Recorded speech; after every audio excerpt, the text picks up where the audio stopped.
So, hello everyone, hello Riga, hello Latvia, hello DevClub. Are you ready to have some good time tonight? Are they ready? Are you ready? Yes. I definitely am as well. But where's my picture? He's not ready. It works on my machine. Oh, I remember. But it doesn't work on that machine. We have stickers, some fancy stickers, those who didn't see them. So, in a break, you can go, they will be on the tables next to beer, and a check-in. So the old ones, DevClub stickers, and also I thought we fixed this, and that's a known issue, and it works on my machine, so very important messages for your colleagues. Alright, sorry for the technical issue, probably just don't take Apple devices to the Microsoft Office.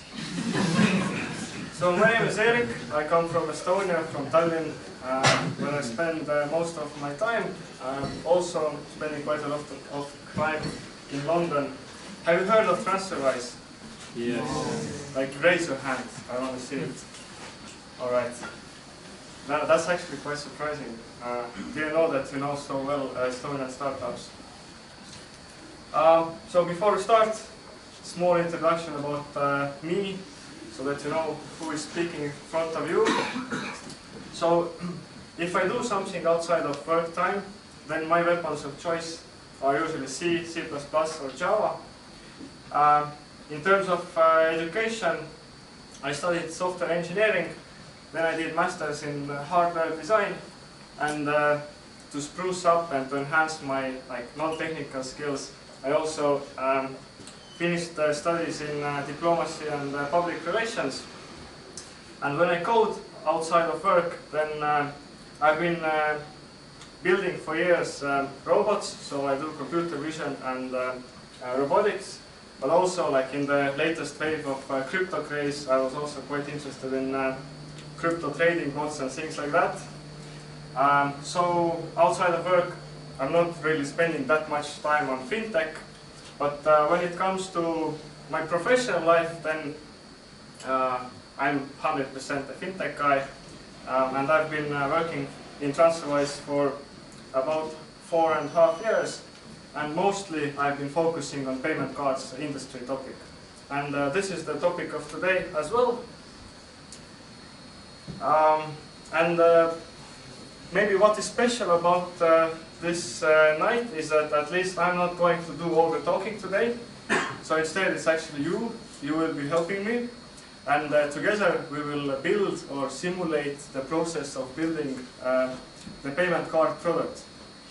Also, I need to identify what's your level in that field. So how many of you have built something related to cards, be it acquiring or issuance? Alright, quite many hands. So I expect that we will have some collaboration today. You will be helping me, you will be helping others, and together we will play through this process. And also I think like there is a difference between building cards if you work for the bank or if you don't work for the bank. And we will also talk about that, whether the approach might be different, whether the, for example, the technical setup or architecture might be different, and so on. So can you raise your hand if you have built cards and you were not working for the bank, or bank was not requesting that job? So much less hands, which makes sense. However, the paradigm is shifting, and today we see more and more often that non-bank organizations are building their cards. So that's what we are going to talk about. Also, before that, let me maybe explain to you the journey of TransferWise, how we got to the point where we decided that we want to issue the card, and then from there on, how we actually issued the card.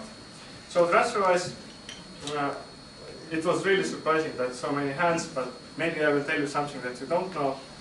So our mission is to help people who are living international lifestyles, who, for example, expats who move to follow their dreams in new countries or go abroad to study or help their children who are studying abroad. So international people and international businesses. And what we are trying to help them is to make their financial operations abroad convenient, fast and cheap, which is not always the case with regular banks. And the whole journey of TransferWise is basically 2 chapters.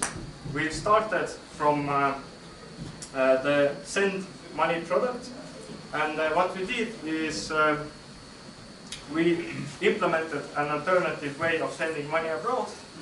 So if we imagine, for example, someone in United States sending some money to Thailand, then most likely what will happen is that they go to some branch in US, they initiate the transfer, and in reality the money will be jumping from bank to bank via correspondent banks, and it will happen like 6 to 8 to 10 times. No one knows exactly, so it depends on the correspondent banking network that different banks have. And because of that, as there are like many hops and many middlemen in between, it's slow because each of those correspondent banks needs to receive the money, initiate the new payment, and so on. So usually international transfers are taking several days or even like more than a week. Of course, each of them wants to earn a little bit of money also for the like processing fees, so it's not cheap. And the third thing is that it's actually not transparent because it's really difficult to predict, for example, the clearing times, so how quickly it will be happening and how quickly you will receive money on the other end of the ocean.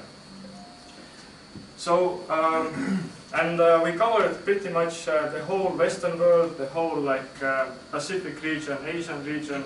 We are getting stronger in the Middle East market, in Africa and in South America. So we try to cover all the world with our own like network of bank accounts to increase the global coverage. And what we do also differently is that we are trying always to use the mid-market rate. So do you know what mid-market rate is? So it's basically the interbank rate. It's the rate at which banks exchange money between each other. So for example, if we are converting euros into British pounds and we do it back, if mid-market rate is used, then you should be receiving the same amount back, which with banks is usually not the case. So our model is exactly the mid-market to make it available to regular customers and to add a small fee on top of it. And this morning, while putting together the slide deck, I took a look how much it costs to send 1,000 euros to British pounds. And I saw one alternative to TransferWise, which was claiming that the transfer is free. But if you look at how much in the end it sums up in British pounds, then it's actually like 20 pounds less than TransferWise. So like what they do is exactly that they put some big margin on top of the exchange rate, communicate that it's free, but in reality it's not free, and customers lose money. So in general, our goal is to be at least 10 times cheaper than high street banks, and also like there is some like neo FinTech competition, so we are always trying to be as cheap as possible for our customers. And in terms of speed, as I was explaining, that we are correspondent banks, like there are many transfers that are happening on the background. Definitely it's not fast. So TransferWise was already much faster alternative because it was built based on local transfers. But that was not enough for us. We wanted to enhance the speed, and what we started doing is also integrating with central banks, so mitigating other banks completely when it's possible. So right now we were the first company in UK to integrate with Bank of England, and now some more similar setups are on their way to be released in other parts of the world. So this makes it possible for us to make payouts in some countries absolutely instantly, in seconds. And for example, when I myself, last time I was sending some money from Australia to Europe to my Estonian bank account, then the transfer happened in less than 10 seconds. Of course, if I would be doing that with regular Australian bank, that would take days. And it's a huge difference. So, and where we are today, since 2011, we gained the customer base of 4 million customers. Each month, we are transferring about 3 billion British pounds, which means that every year more than a GDP of Estonia or Latvia are coming through TransferWise. And the service helps our customers to save about 3 million British pounds every day. And at current pace of growth, we are growing like somewhere between 90 and 100% year to year. And about 2 years ago, we also became a profitable business, and now like becoming more and more sustainable. And most of the revenue we are actually reinvesting back into the product, into making it cheaper, faster, and basically like giving this fairness to our customers across the world as quickly as possible. And at this point, I remember when we got to 1% of UK market share, it was a big celebration in the company. Today we are at 15%, and hopefully soon we will be at the first position, the biggest like player in the international remittance in UK. Why I'm relatively confident that it's going to happen is because the vision of TransferWise is that if we will be lowering the costs all the time, if we will be making it faster, several times per year in different markets, then it will be really complicated for competition to actually compete with us. And this is basically the only way how we see that it's possible to survive, because there are other smart people out there in the world who can build something. So even if our results today are great, we are trying to get better every month, and in the last 9 months we managed to reduce our prices across the world about 30 times.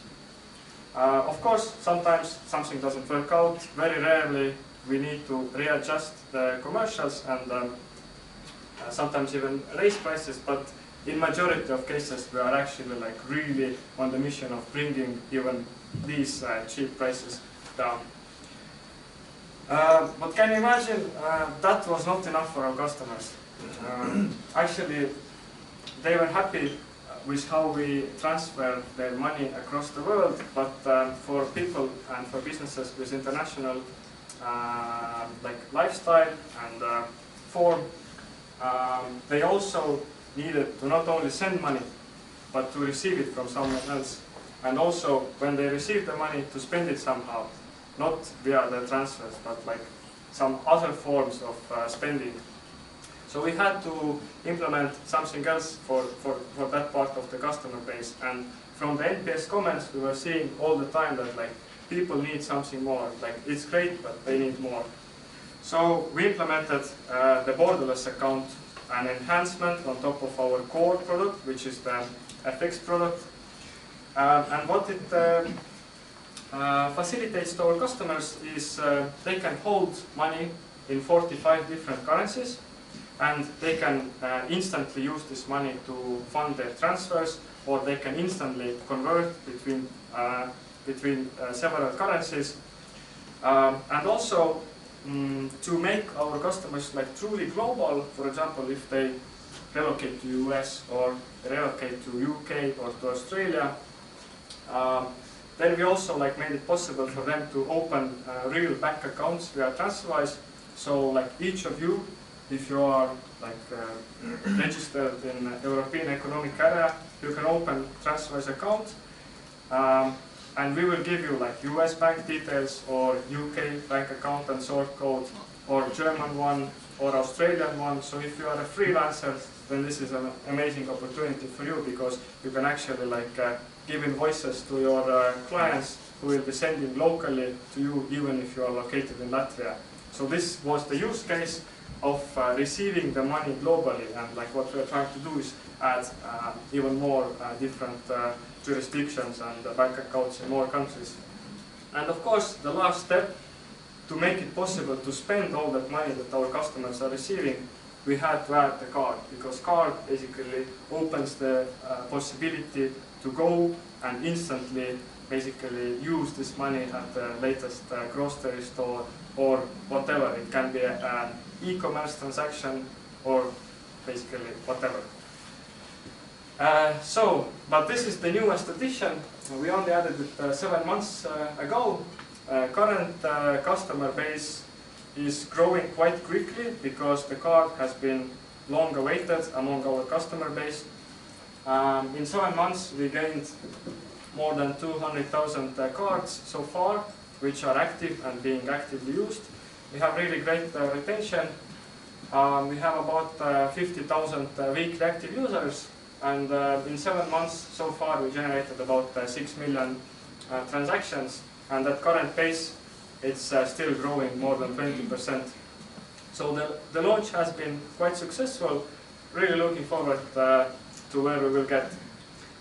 And this was the story about how from non-card business we got into the business that actually has a card. And 2 things that I would like to focus on today. First is so how to build the issuance. I know that after me, Dmitry will be talking about like quite nice geeky technical specifics about like card transactions. So we agreed that I will be sharing some maybe less technical details, so to make a great background for you, and then afterwards there will be more technical dive into this topic. However, while explaining like all the partnerships and how it's being built, I will also briefly cover the high-level anatomy of the card transaction. And also like why I'm like telling that to you. Of course I didn't know like if there will be people who are building cards or not, but as I was speaking in the beginning, this paradigm is actually shifting. So like in the past, I don't know, 15 years ago it was quite unlikely that non-bank organization is deciding to build a card, because well, the card penetration globally was not that strong yet. So today what we see is that non-banks are also adding them. For example, loans marketplace Mintos, you probably know it because it's Latvian, must be your FinTech pride. Like I assume that they decided to add the card because it actually enhances the product quite a lot, because their customers who get the loans through them can instantly receive it on the card and start like using that loan. So time to money is faster.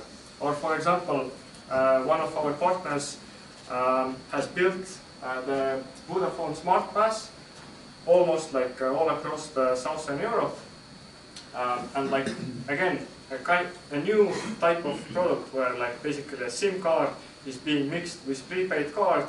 You don't have to pay separately for your like mobile bills because you have one card.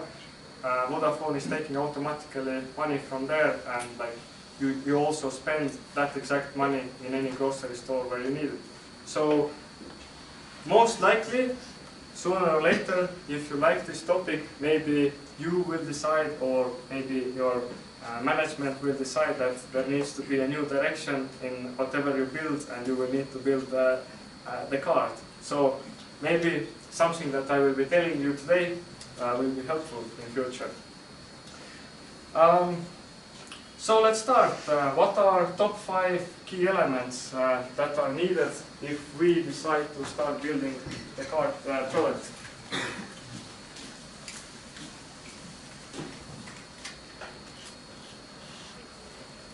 Don't be so shy. Oh, that was a question. Yeah, that was a question. Plastic. Plastic. All right. Chip.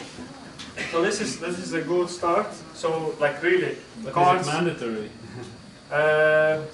It's not mandatory, but like most likely, still right now, most of the cards in the world are also like produced in the plastic form.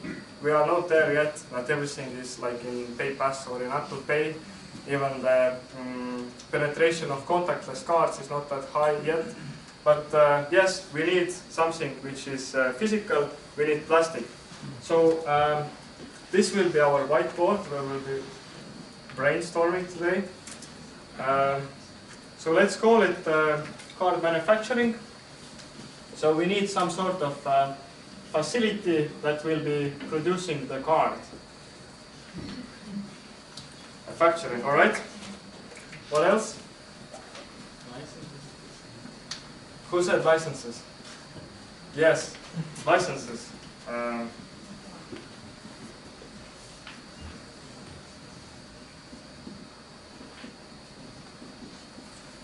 Yep.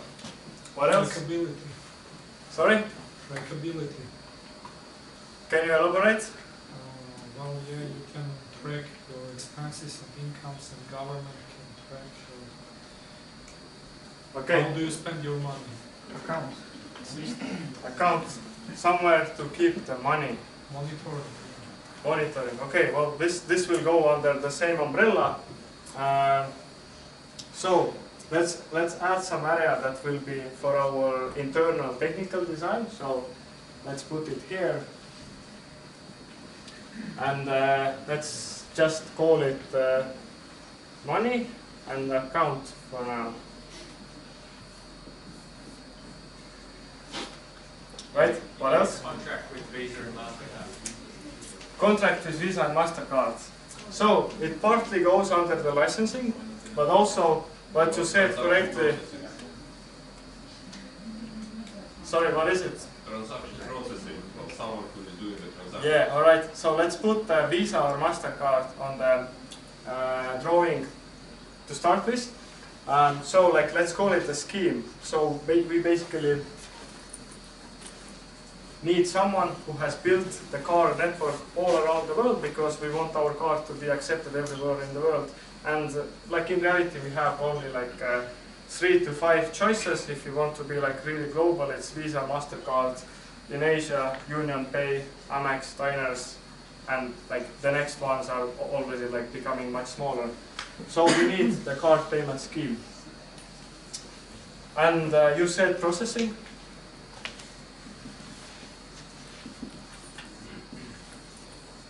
Cool. Now we have top 5 elements that are needed to finish the drawing. And let's talk about the scheme first.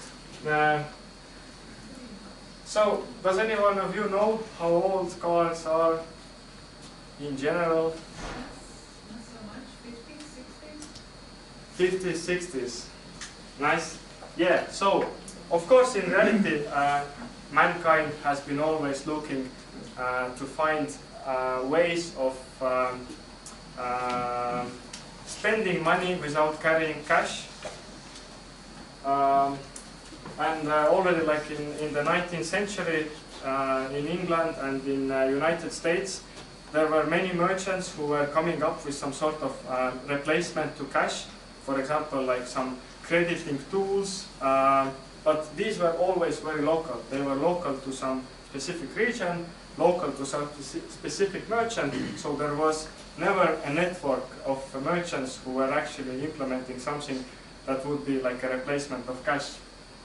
But in the 50s, this thing changed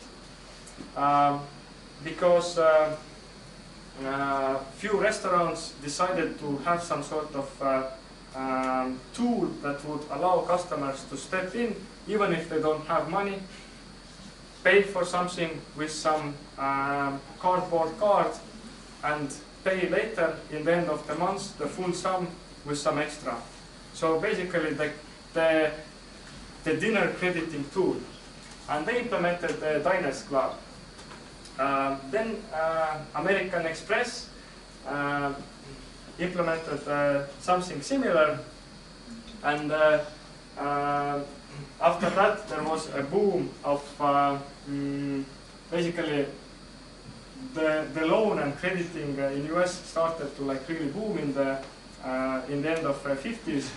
And after that, most of current modern cards were built at different names in the beginning, yeah, so basically it's about 50 to 60 years ago when cards went into masses.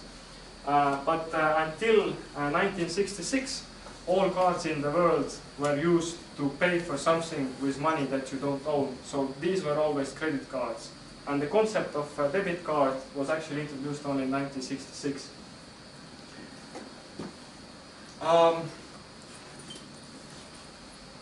Then important topic is indeed the licensing, and licensing in card schemes is basically spinning around the three topics, which is relation with customer and program, relation between program and scheme, and relation between customer and scheme. Program is usually basically a reference to the card product. And in this picture, it's impossible to bypass banks because in most of the cases you need to be a bank to start issuing a card, or you need some sort of collaboration with bank. And there are three options of licensing if you don't white label your solution, if you want to actually build something like yourself. The first one basically gives you least control. It's the co-branded solution where some bank that has the issuing license agrees with you that you can market your card, you can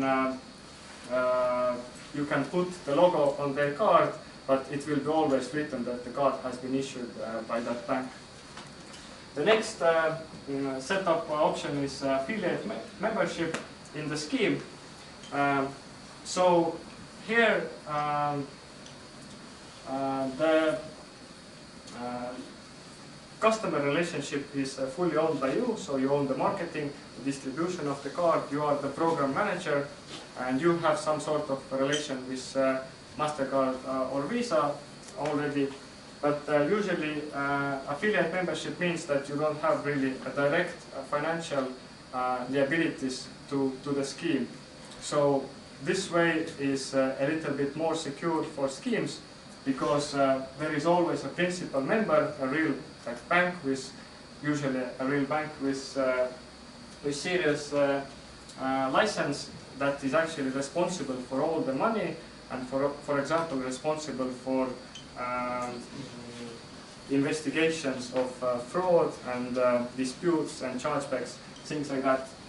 And the most hardcore license is principal membership, when you and your license is basically giving you the rights to everything, all kinds of liabilities, financial and non-financial, and you are the boss in your program. Why it is difficult to become principal member in the beginning is because, like MasterCard and Visa, normally for new players would be like really having a low risk appetite, especially when it comes to like daily settlement, daily international settlement, and they trust some bigger principal members who they have already settlement processes built. So what's actually happening is that you have a small settlement to the principal member, and they have bigger settlements, like consolidated settlements, to the scheme. This way, usually MasterCard, for a completely new player in the market, would tell, hey, we trust you, you probably will be building a great product, but try out the affiliate membership in the beginning, show us the settlements of like 2 years, show us that your product is sustainable, and then no problem, we will talk about giving you the principal membership. So in case of TransferWise, somehow we managed to convince them faster. We started with affiliate membership and then upgraded to principal membership. But also, in some cases, it might be financially not really reasonable to start with principal membership. For example, in US market, we decided to start with affiliate membership, find a banking partner, and not really deal with licensing in all states of US, because it's just cheaper and safer and faster to go to the market in some particular regions when you don't struggle with this principal membership saga completely yourself. Then third component is processing. And again, there is no like general rule like what you have to build yourself and what you don't have to build yourself. But for example, if you are a non-PCI compliant company, then maybe you want to outsource some particular operations to someone else who can do it better, who knows exactly how to do it. For example, primary account number generation, so generating card numbers and all the card specific sensitive data, like PIN codes, CVCs, and so on. So everything that goes on the chip and that requires some special way of handling this data. So personalization data, so all personally identifiable information that goes on the chip and on the MAC stripe, and also communication and integration with scheme. So we have many people in the room who have built cards, so you probably have heard and have felt a lot of pain because of PCI DSS. So PCI compliance is basically a documentation or like a set of rules or a protocol and expectations to companies who are dealing with processing any sort of card payment data or card holder data. So it might be a merchant who is accepting card payments, or it might be an issuer who is actually issuing those cards. And those control objectives are aimed at actually securing the networks, protecting customers and their data, mitigating any possibilities of unnecessary vulnerability, monitoring the systems, and so on. So becoming PCI compliant and like passing yearly audits is really expensive. So this is the reason why processors exist, because you can outsource those kinds of operations to them. And if you want to really build your own processing and not be PCI audited every year, then this model is usually referred as external authorization model, which means that there is a processor who is obfuscating everything that you shouldn't see, and they are proxying all the traffic to you, so you can, for example, make the final decision whether to authorize the payment or not, or via tokens you issue the card without actually knowing the card number. So in case of TransferWise, our processor of choice in Europe has been Karta, which is a Canadian company, and the process of choosing the partner was actually quite simple. So in our house, like we have a lot of hipster engineers, so we are trying to use like modern technologies. Our normal stack is like Spring Boot. We use Kafka for asynchronous messaging. We are right now migrating to AWS. We are using Kubernetes for the release pipeline. So having a modern partner was really important to us, and we basically took a look at the technical documentation of different players in the market, and then we were basically comparing the old ones and the new ones. So at some point we were looking at like SOAP documentation, which is really old school, or some newer ones who have like JSON-based RESTful nice APIs. So in the end, I think like one of the big reasons was actually the input from engineers, that they liked modern players more, and like Karta was one of them, because it was built in 2008, so it's a relatively fresh company in that industry. But yeah, when we went to investigate other markets like US, where we are planning to start issuing cards really soon, then I remember that the steps were exactly the same. And of course, in terms of commercials, the market is more or less even, so the financial proposals from different partners were more or less the same. Then third topic, which was very correctly pointed out, was the production of the physical card. Production process is relatively basic, so there is some factory that is actually producing the plastic. Then there is another facility that is producing chips, and then they are all sent to some region where issuers want to issue the card. In our case, currently we are issuing most of our cards in UK, So chips, I think, are coming from Singapore. Plastic is coming, I don't remember exactly, but maybe from Taiwan. From all over the world, they go to UK, to the final facility where the personalization process is happening. And the personalization process is basically 3 or 4 steps. First step is that they glue the chip on the plastic, and then they flash the chip, then they flash the mag stripe, then they emboss the name and the expiry date on the card.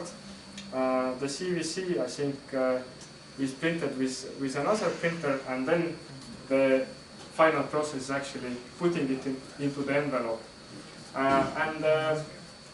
Most of this process is actually completely automated. So there are usually people in the facility not really dealing with putting them into the envelope, but in some cases, especially for new products, sometimes companies want to have something fancier, and there are like some other ways. So what we decided is that we wanted to have nicer envelopes, and we decided to have like people physically putting them into envelopes. And what happened in the end is that no one was really predicting so high load from the manufacturer side.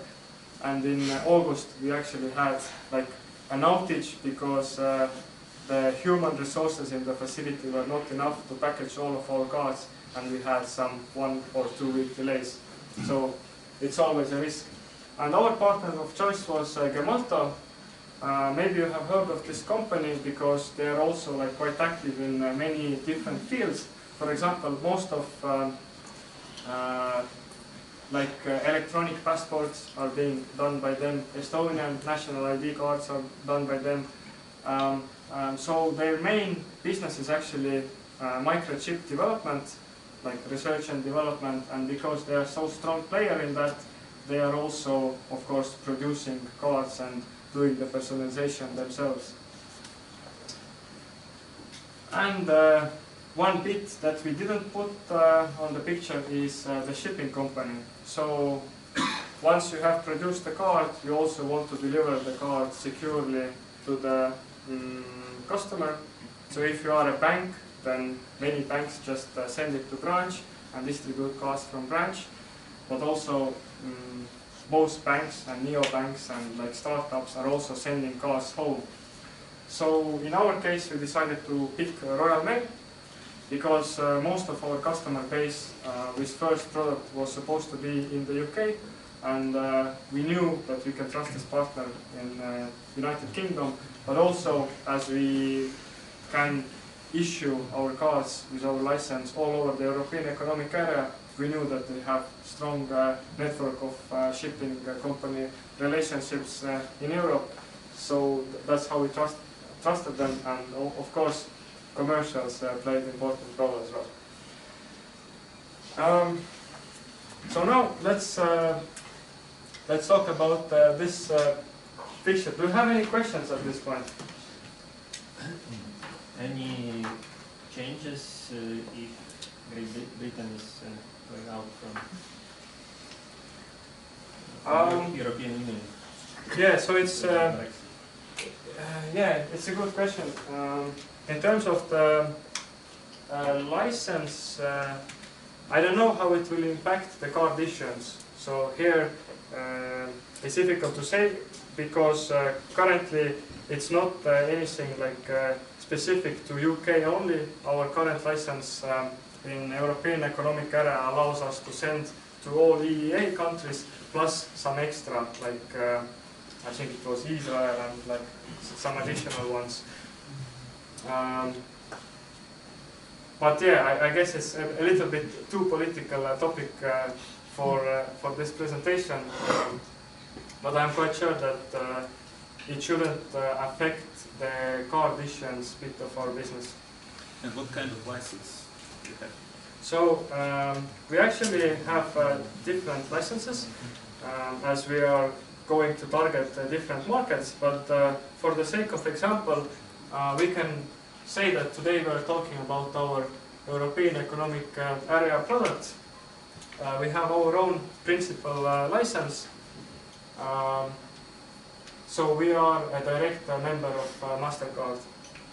However, when building something like that, it of course makes sense to negotiate with all possible partners. So during the selection of the scheme, we also talked with Visa, who have a strong appetite in startups nowadays. And when we were looking into Asia, we even spoke with UnionPay, and we negotiate with everyone to understand what is the situation of the market.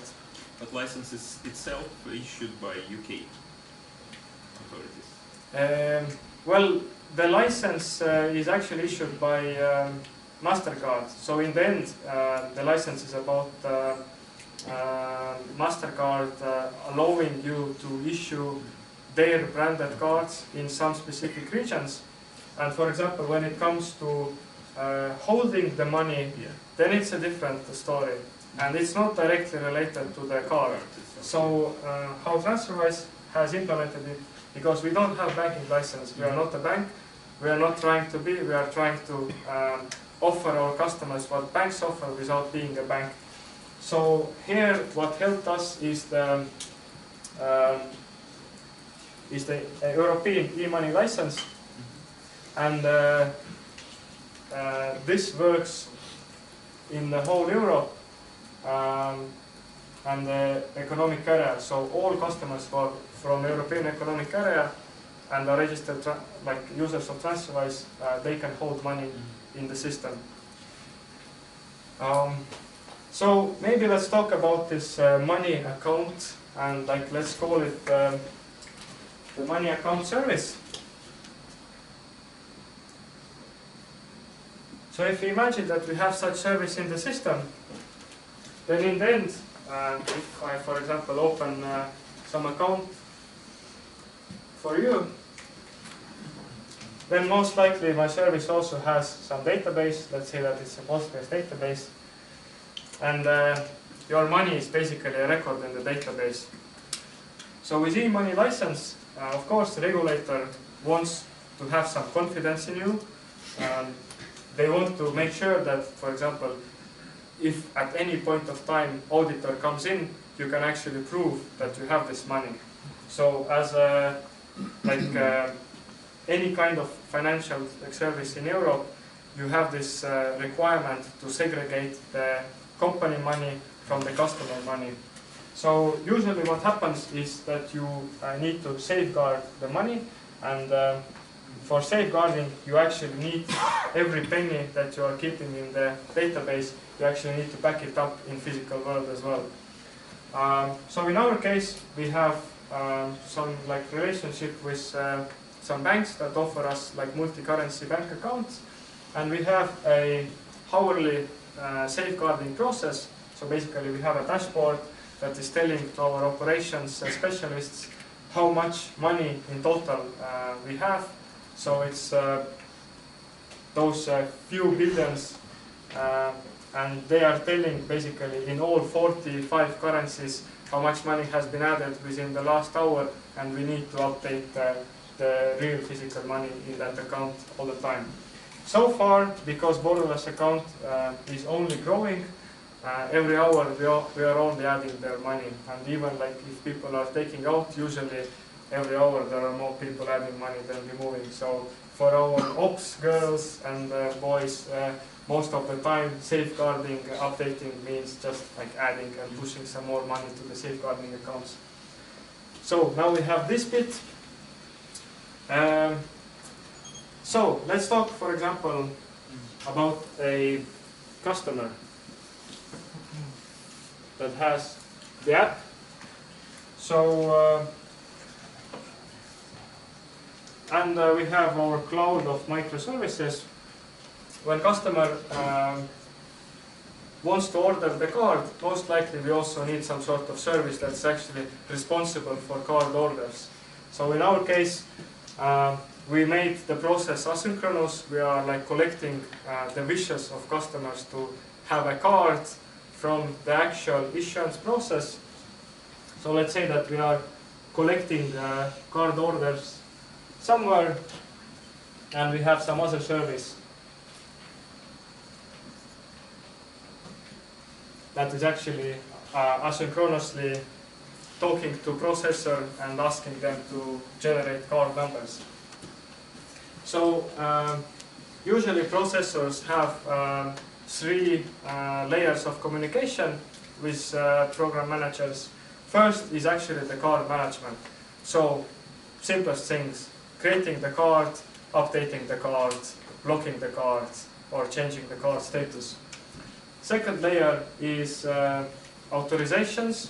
So actually authorizing payments, making the decision whether to accept the payment or decline it. And third is the reporting bit. So after the payment has been authorized, then it needs to be like captured by merchant, and then there is the reconciliation process. So they generate reports for you to reconcile it internally and finalize the payment on your end. So what will happen in this case is that we will ask processor to create the new card number, and like we talked before, what they will be doing is that they will generate the PAN, which is 16 digits on your card, in case if it's Visa or MasterCard.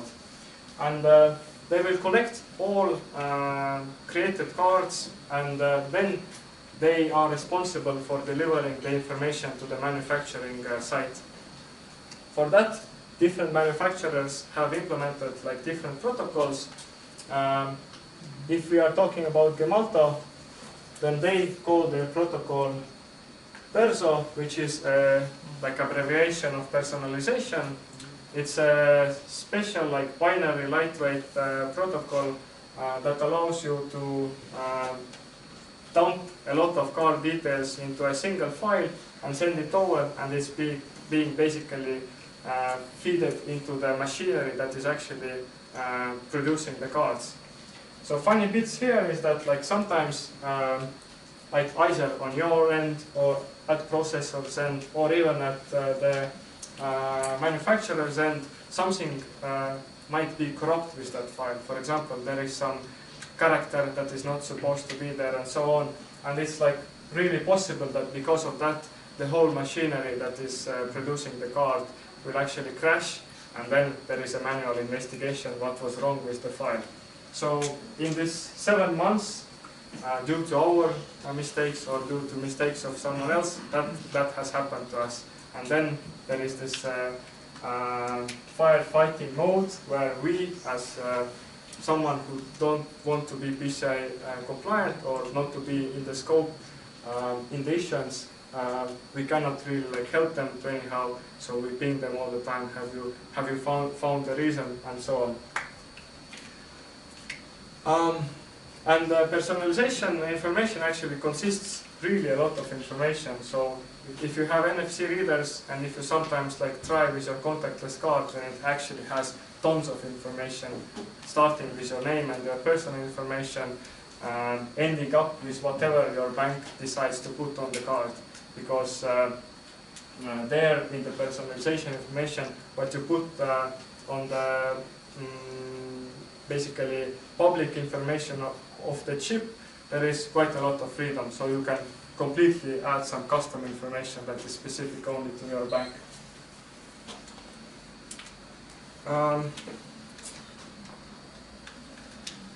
All right, then there is a relationship between scheme and processing.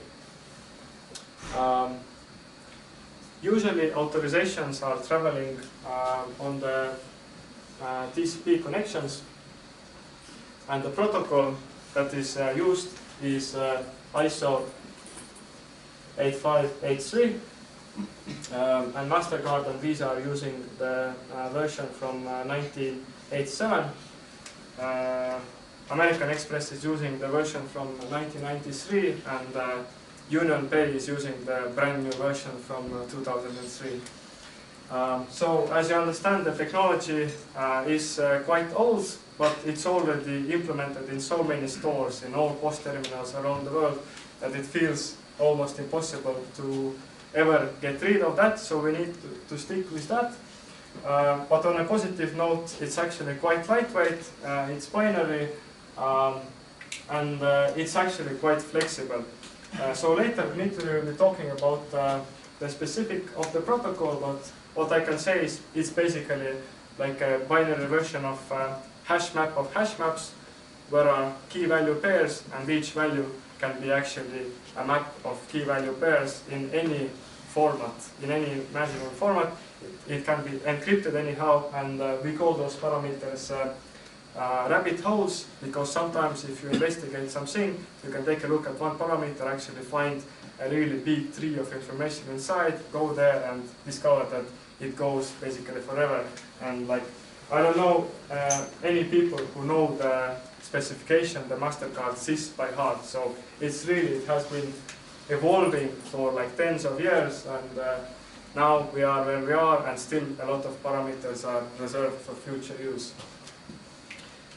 So if we are using the external processing model, then what processor is doing for us is they are actually obfuscating all of that sensitive information and sending messages over to us.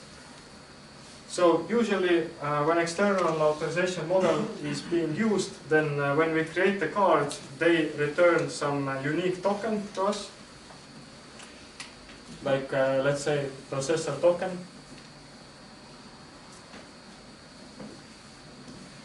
And later on, when we are updating the card or when we are processing authorizations, we are using this token as a reference to the card when talking to processor. Can I ask? Sure. Do you have a card number? So in our system, we don't have card numbers. How do you show them to customers? So in our current implementation, we actually don't. However, processors have thought about it. Usually how it's done, like there are different models of tokenization, or for example, of using SDKs. So let's say that you're implementing an application, you don't store card details yourself, but inside of your application you nest the SDK of the processor, and from the client side they do the communication directly with processor, and they exchange the data. Or for example, there is some like PKI solution where like you have the, so basically, yeah, they pass the information to your device without program manager or their servers being able to decrypt the information. So usually if program manager has decided to not be in the scope of PCI, then there are solutions to bypass them, but still being able to show the card number to the customer. Okay, so currently the e-commerce without a closet isn't possible to transfer by card. Well, the thing is that right now we don't have any virtual card products. So all the cards that our customers hold, they are actually physically sent to them.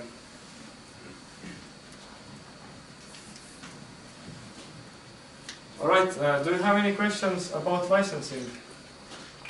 In essence, is it debit card or credit card? Our card is debit card. So in the beginning we were thinking about prepaid card, which was actually, it seemed to be like a simpler and like more low-hanging fruit. But as a merchant ourselves, and we process like millions of card transactions every year. In fact, on the acquiring side, we are actually PCI compliant level 1. So we knew that even ourselves, we don't treat prepaid cards the same way as debit. Technically, they are exactly the same, but like because of this trust issue, we decided to have a debit one. So am I right that MEI license for now is more flexible than full bank account or bank license? So for you. So, or you are planning to get this full bank license as well in some future? So unless it will unlock anything that will give us very big advantage versus where we are today, we are not planning to obtain the banking license ourselves. So right now, like for issuance, we have issuance license with Scheme, and for holding the money, we have e-money license to hold that money. And all those bank details that we give out to customers, these we are doing in collaboration with banks that have their banking license. Does it mean that you can't touch money under this license? So unless you don't want to do credit cards, you don't need, and you can keep the same licenses forever. So yeah, definitely we are not dealing with like fractional reserve banking. So everything that we have from customers, we need to also like keep it intact. However, like I think the e-money adoption in the world, like and in Europe, is like increasing. I don't exclude that in future there will be some possibilities for non-banks to also to operate to some extent with that money and, for example, like invest it like safely somewhere. But yes, at this point, at least in Europe, e-money stands for securing 100% of customer funds. Cool. So now we have a bit of time to speak about authorizations. So let's imagine that our customer is going somewhere to buy something. Yeah, I'm going to cover it like in a really high level way. So not diving into very many like technical aspects. So I will pick random person, like what's your name? Yanis. Yanis, where do you use your card? Everywhere. Where was the last place where you used your card? At lunch place. Lunch place. But I used from mobile phone with app. They say it counts. Or you mean plastic? Well, where did you use your plastic last time? I have to remember. Let's say in a store somewhere. All right. So we have a store.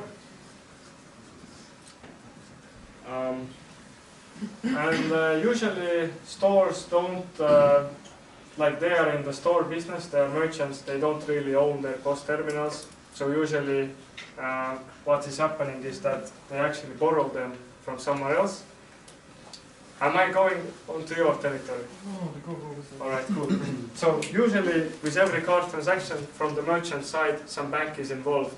And this is called the acquiring bank, the bank that has a license to take money from cards of other people.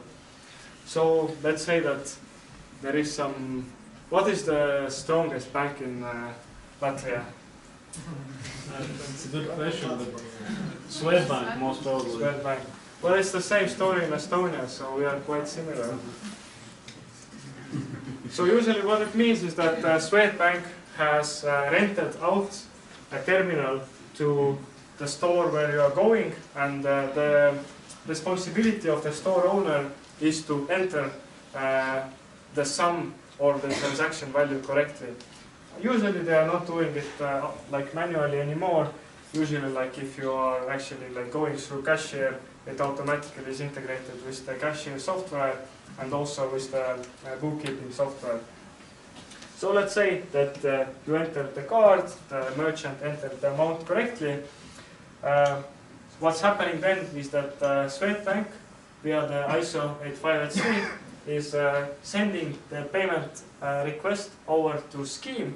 And at this point, like we are dealing with either single message system or dual message system, and the difference between them is basically whether the payment is happening instantly or not. And in Europe, we are dealing with MasterCard and Visa always with dual payment system.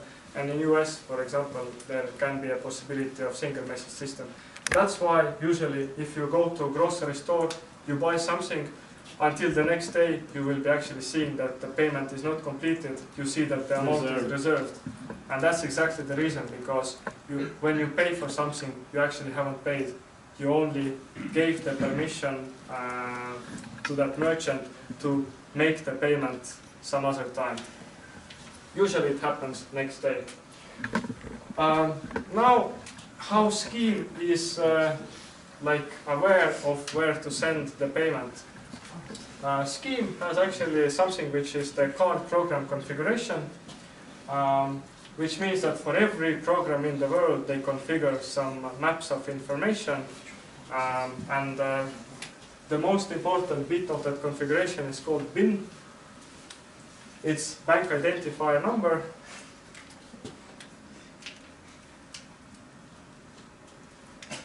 Is he trolling you? No. What my worry is that maybe I'm stealing his topic too much at this point. Am I? I have to redo my slides very quickly. Then I have to talk a bit more. Alright, but then maybe we can combine and actually we can make a pause. I can wrap it up because I think that we were physically very distant from each other.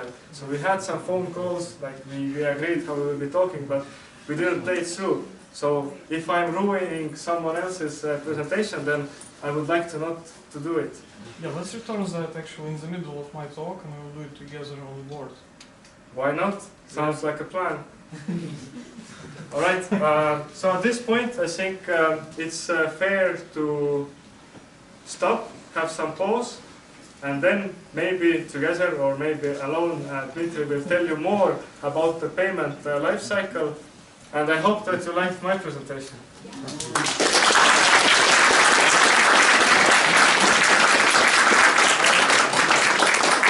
We listen to the question. Let's do questions individually that people come to you here, and let's make pause. We are kind of